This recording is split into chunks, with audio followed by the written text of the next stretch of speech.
Morning. As many of you know, I'm very passionate about sport, very passionate about running, passionate about charity I'm involved with kids, and also passionate about Woodward's Pacers, a club very close to my heart. Occasionally that passion does sort of spill over, sometimes for good and sometimes for bad.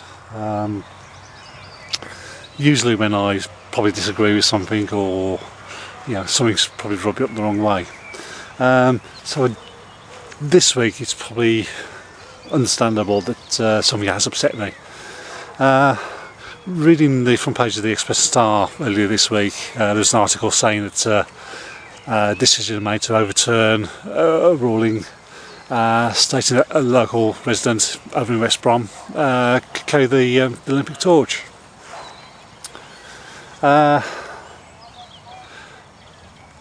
Personally, I don't think this is right.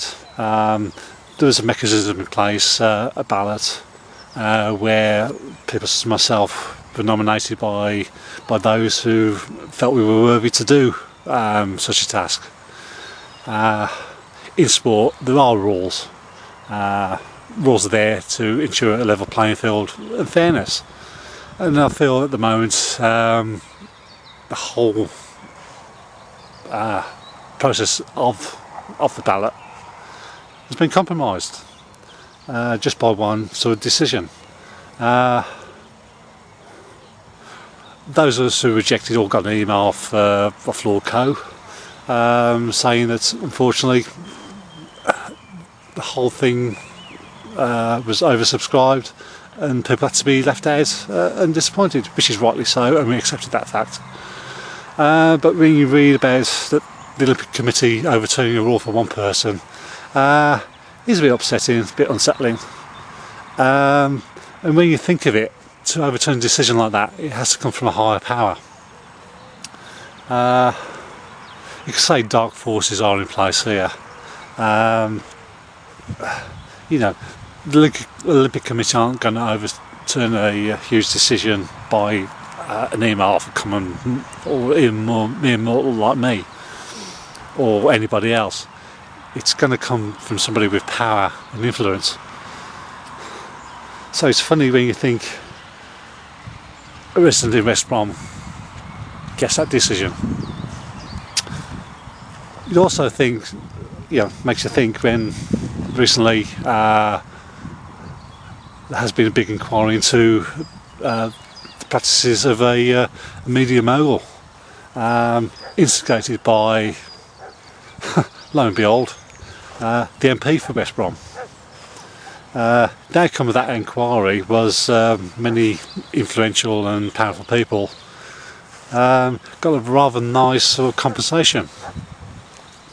So I should imagine there's probably a bit of gratitude to be paid there. And I'm probably not a million miles from the truth in saying that a word in the right ear, a bit of a nod and a wink, I'll scratch your back, has taken place here, which I think is grossly unfair. It's probably a bit like the scene from Chariots of Fire. You may recall it on the ship when the Olympic Committee came to force when Abrams sort of turned around and says, well, I can't compete on the Sunday. Strings were pulled by those in power to try and get him to run, but his faith stood him instead, and he fought against that sort of decision. Lo and behold, the event was moved to the following day. I also recall, back many years ago, watching TV and an interview with Steve Ovitz after the 3A's trials at Alexander Stadium. He was very distraught, very upset. And at the time I never realised the full implication of that story, but apparently within athletics there were dark forces taking place, a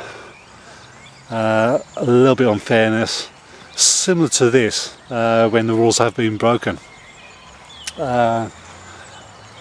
And I'm a great fan of Steve. He's a great hero of mine. But to see him in tears and the passion he had for his sport, and somebody was tampering with that really sort of touched me. And it's been with me for many years, and I never really quite understood where he was coming from. But today, I do know, because I'm in that position myself. There's nothing I can do about it. I only talk to you guys, but I just need to get off my chest, and it's left a horrible taste. I feel that the local council here in Sandwell have done something drastically wrong. They've definitely compromised something that's close to me, and it's hurt. Can't argue with that. It was disappointing getting that email off Lord Co saying sorry, but hey, but you live with those things, and we do take these things in life. How many times I've been rejected from the London Marathon? Many. And as a sportsman, you dust yourself down, and you carry on and go for another challenge. But once you accept that, then all of a sudden the rules changed. That's when it does hurt, and it is definitely heartfelt. As I say, I'm very passionate about the sport. I'm very passionate about what we do, and there should be rules in place to do that. If I took drugs and run races all over the world, then I'll be classed as a cheat. This is equal to drugs cheating. That's how hard, and that's how I view it.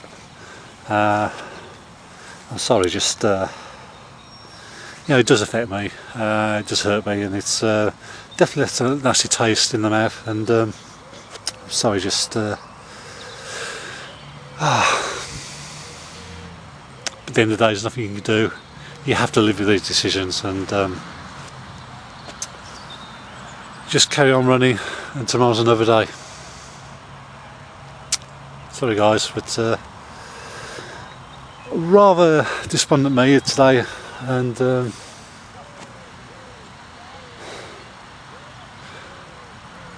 but what you do next, just carry on, I suppose. The Olympics is just another race. Tomorrow's just another race. And tomorrow there'll be another mountain to climb.